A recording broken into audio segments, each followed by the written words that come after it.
Yo, yo, yo, yo, yo, yo, yo, yo. What's up, good people? It is me, Jarrell, better known as Life Coach Jarrell, and welcome to another episode of Evolving with Life Coach Jarrell. And always and forever, I want to thank you guys so much for the support and for the love. And once again, I hope you all are enjoying this off the grid series. My good friend Derek asked me, or he kind of told me in a voice note where we were talking. He was like, I really hope that, being off the grid is really working for you. It's, showing you different things. And I was like, man, friend, I'm really enjoying it.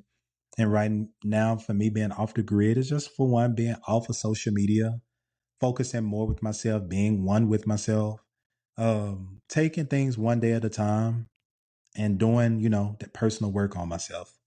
So, I've actually been off of social media since I came back from Bali. And I am realizing and learning a lot about myself. Like, boom, like I need more discipline. I need more consistency. Even at the age of 40, um, there's a place of acknowledgement and even a place of growth and more work that just has to be done.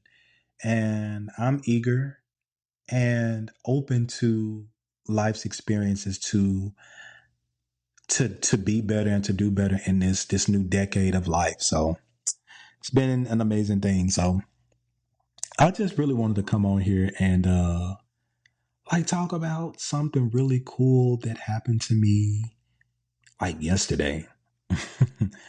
And sometimes it's about just being at the right place at the right time. And this is gonna be like a little short podcast episode, but yeah. So boom. Yesterday I was like, I need to run to the grocery store and just pick up a few items, things that I need, to cook, things for the house, little one twos, whatever case may be. And it was Saturday. It's extremely hot outside and all that good jazz. So I'm in the grocery store and I'm just focused on me doing my thing. And um, I get to the checkout lane, and I remember this lady that checked me out because like a couple of months ago, she and I uh, had a conversation and we were talking, and she was asking me if I had a church home, and she was Church of God in Christ, and um, she was just talking about how good God was, and we was just kind of just talking about church, God, and things of that nature. And so she asked me my denomination. I told her I was Baptist, and I said, well, my grandma's Church of God in Christ, and I let her know my grandma, it lives in Memphis, is and all that good jazz. And I brought up, Lord rest his soul. I brought up Pastor G. E. Patterson, and she was like, "Oh my God, Pastor G.E. Patterson!" Like Pastor G.E. Patterson was a very known bishop um, in Memphis, Tennessee, and in the world of Church of God in Christ. And she talked about her experiences with Kojic and Bishop Patterson and all of that. And so we just had a good talk and put my groceries in our car and I drove off. So boom, fast forward, I'm back in this lady's lane. Um, or line, as you can say, the other day. And she and I, we was just talking, and once again, same lady, just talking about the goodness of God, and she was just very nice, very powerful. And she was just saying how she works, this physical job at work, but she's working to get a bigger reward, and her bigger reward was heaven and her crown, and just very nice, sweet, beautiful lady, right? So this lady walks this lady walks behind her and comes in like her area where the cashier was. Little short lady, brown skin, had on some glasses, had on like some little workout pants. Um, she kind of had like a short little fro, but it was like a natural look, whatever.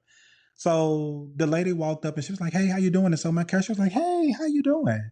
And so they hugged each other, and the lady says, "By any chance, do you have any quarters?"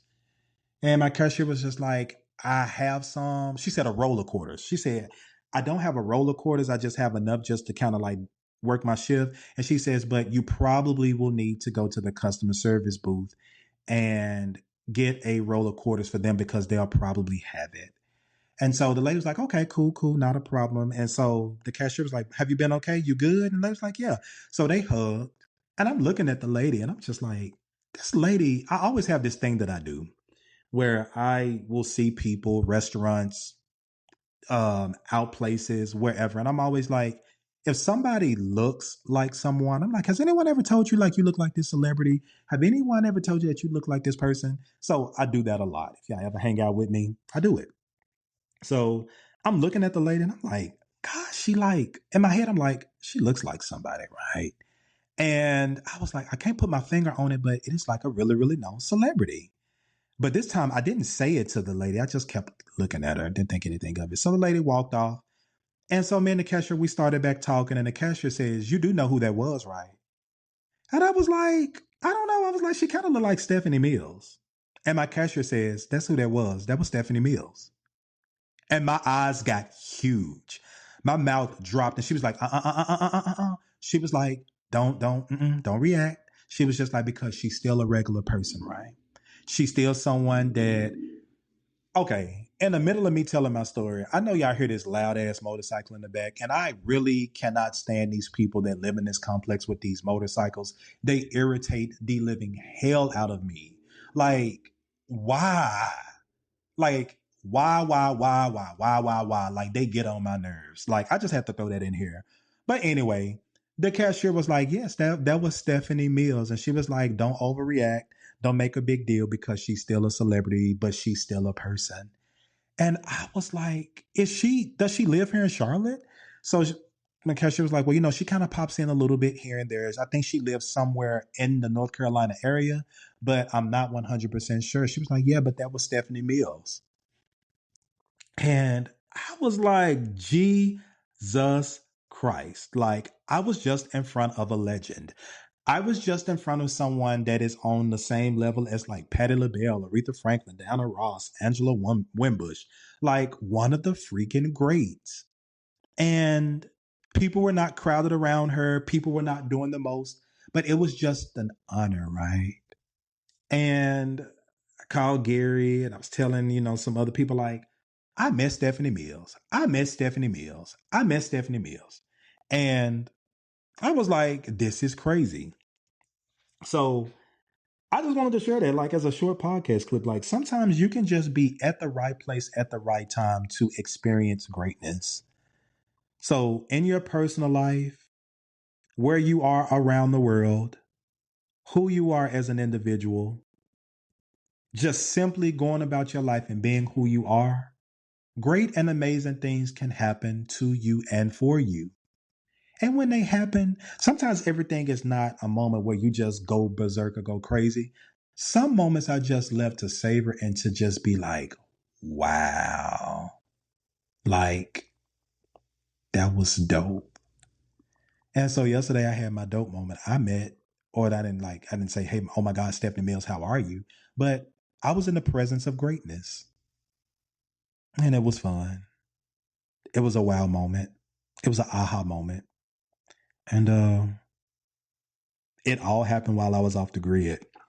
So the good thing is no one would know that this happened except for people that listen to my podcast and people that I actually communicate and talk with daily or weekly. So I thought that was something that I wanted to share while being off the grid, and it made me happy. And I'm just like, wow. So, yeah. So other than that, y'all have a good day. Y'all have fun. And I hope that you run into a celebrity or someone nice or someone great.